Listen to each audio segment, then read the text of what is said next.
Zimbabwe's political landscape is once again gripped by an intense power struggle, with whispers of a cold-blooded palace coup reverberating through the corridors of power. At the heart of this unfolding drama lies the question: is VP Chiwenga been replaced by Mchinguri? This query, initially a headline on ZimEye, has quickly become a focal point, reflecting a deep-seated content for influence within the Presidium. Our investigation delves into the intricate web of alliances and rivalries, examining the clashes between Vice President Kosano Chiwenga and the loyalists of President Emmerson Mnangagwa, the systematic erosion of military influence, the strategic positioning of Defense Minister Opam Chingori. I fought while you fled. General Chiwenga breathes fire as rumors of replacing him as VP with Opam Chingori surface. Don't forget to subscribe or like out on the bell icon. Tipina mnangagwa yuko mchinzi. The political temperature in Harare has been steadily rising, marked by significant internal strife within the ruling ZANU-PF party.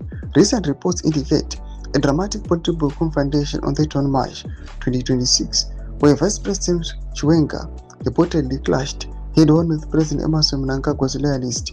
Insiders revealed that Chiwenga vehemently challenged the controversial 2030 agenda and issued a stark warning against pushing Constitutional Amendment No. 3 without a national referendum. This amendment, designed to extend presidential term limits, has become a flashpoint, exposing deepening fractures within ZANU-PF. At the epicenter of the explosive confrontation was a heated exchange between Chiwenga and the State Security Minister Matuke.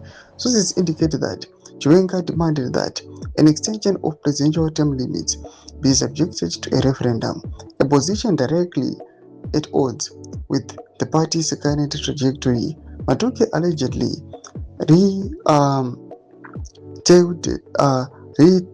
retaliated, accusing dissenting voices of undermining party unity. The clash quickly escalated, drawing in Defense Minister Opam Chinguri Kashiri and ZANU-PF Commissioner Mnyaradzi Machacha, both of whom reportedly begged Matuke, thereby setting the stage for a full-blown factional standoff.